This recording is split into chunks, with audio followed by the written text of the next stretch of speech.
dias from the French Quarter. Sorry about the ambient noise. That's the way it works around here. This is the Rorschach Spain update from the 28th of March, 2024. Quick summary of what's going down in Spain.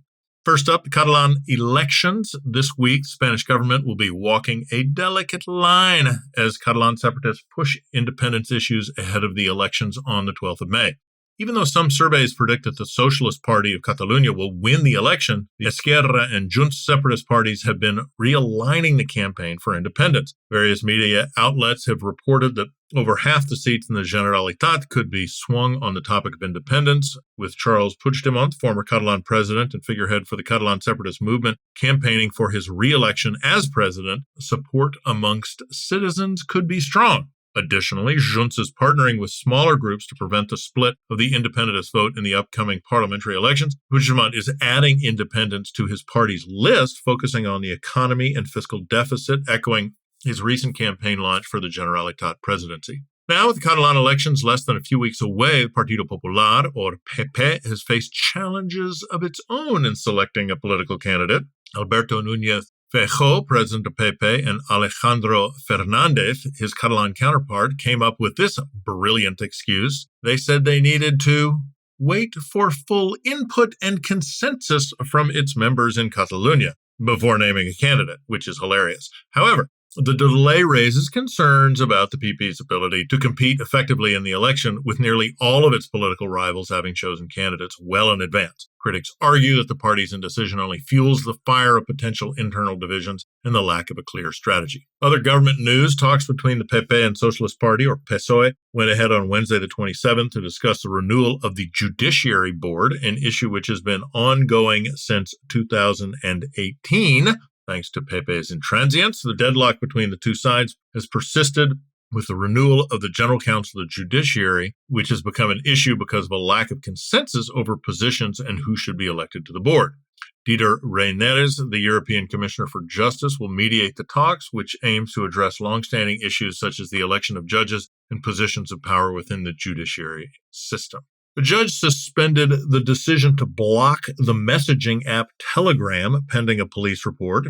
Judge Santiago Pedras' orders came from the High Court in response to the Spanish Data Protection Agency's request to block the app due to privacy and data protection concerns. However, before making a final decision, the judge opted to wait for a police report on whether Telegram poses a risk to national security and what impact a temporary suspension could have on users. Telegram has 8 million users in Spain, over 900 million users worldwide, making it the world's fourth most popular messaging app. In comparison, WhatsApp has around 35 million users in the country. As part of the ruling, the High Court has extended Telegram's use for another 6 months. On to the economy. Spain's economy saw a notable 0.6 GDP expansion in the fourth quarter of 2023, which exceeded expectations.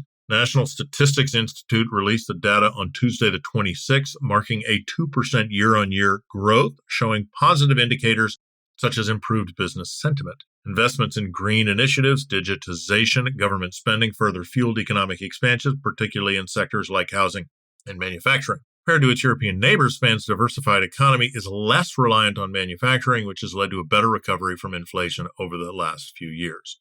Spring is upon us. However, the season brings more than warmer temperatures and blossoms this year. This year's annual income tax campaign, or La Declaración de la Renta, starts on the 3rd of April, a little earlier than usual, giving people a few more weeks than in previous years. Anyone employed must provide the tax agency with proof of income for the year so the tax agency can calculate the total amount of personal income tax each person pays.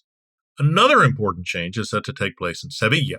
Regional government says it's looking to approve a limit on the number of holiday rental properties this spring, following a decree by the Andalus government. Recent data suggests that over 60% of residential homes in the Old Town are used for tourism. Meanwhile, on Sunday the 24th, a robbery took place in the Museum of the Plasencia Cathedral in Extremadura in the early morning hours. Ernesto Botons, the Bishop of Plasencia, spoke about the robbery and expressed the emotional and symbolic loss of invaluable pieces with significant meaning for the people of Plasencia. Thieves stole jewels, including the crowns of the Virgen del Puerto and Child Jesus pectoral crosses and Episcopal rings. They took roughly 2 kilos of gold, 85 grams of platinum, and over 2,000 precious gems. In some news on transport disruptions, the Transport Metropolitan de Barcelona has planned 2 years of work to reduce vibrations across 17 stations beneath Barcelona and Hospitalitat de Llobregat. The project is estimated to cost over €2 million and plans to target 17 separate stations across lines 1, 2, 4, and 5.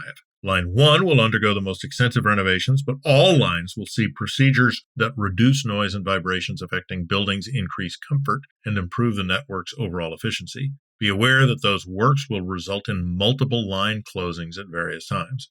Since 2020, BBVA has tripled its share price, catching up with top bank Santander. The heart of the increase is the difference in business strategies between the banks. BBVA's focus is on immediate shareholder returns versus Santander's more cautious approach. BBVA's Mexico subsidiary has proved very profitable, while Santander is facing challenges in Brazil and the U.S. despite its larger size. BBVA is worth around €60 billion total market cap compared with Santander's 69. The gap has been much smaller since BBVA's 2020 valuation, which was almost €20 billion lower than Santander's.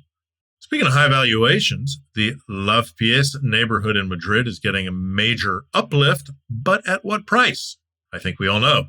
According to a recent article by news outlet El País, real estate investors, including Elex Rental Housing owned by Altamar Cam Partners, are gentrifying the area, pushing out local businesses and long-term residents. On Saturday the 23rd, Elex Rental Housing notified 54 existing residents on 7 Tribunete Street of their block's purchase. Madrid Tenants Union warned the residents may face eviction or rent increases, followed by renovations to accommodate higher rental prices.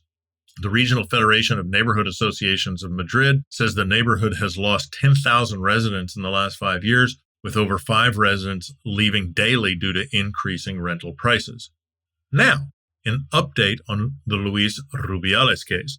Prosecutor within Spain's High Court has pushed for a 2.5-year prison sentence for Luis Rubiales, the ex-Football Federation chief. Rubiales got into trouble last August when he placed an unsolicited kiss on player Jenny Hermoso after Spain beat England and won the Women's World Cup finals in Australia. Marta Duarte, the prosecutor, charged Rubiales with 1 count of sexual assault and 1 of coercion. He could face 1 year or 18 months in jail. Jenny Hermoso has requested a restraining order barring him from coming within 200 meters of her and a ban on communication for the next 7.5 years. On that note about football, during a press conference on Tuesday the 26th, Brazilian player Vinicius Jr. emotionally disclosed that repeated racist abuse in Spain has significantly reduced his joy for the sport. Despite reporting multiple incidents throughout the season, Vinicius Jr. expressed he is determined not to let racists drive him out of Spain and emphasized his commitment to Real Madrid. The emotional press conference that took place before the game has prompted both local and international support and campaigns aiming to tackle racism more aggressively. And that's it for this week. Thanks for joining us. Have you ever tried to pick something with a group of people? A movie to watch, restaurant to go to, book to read, something like that?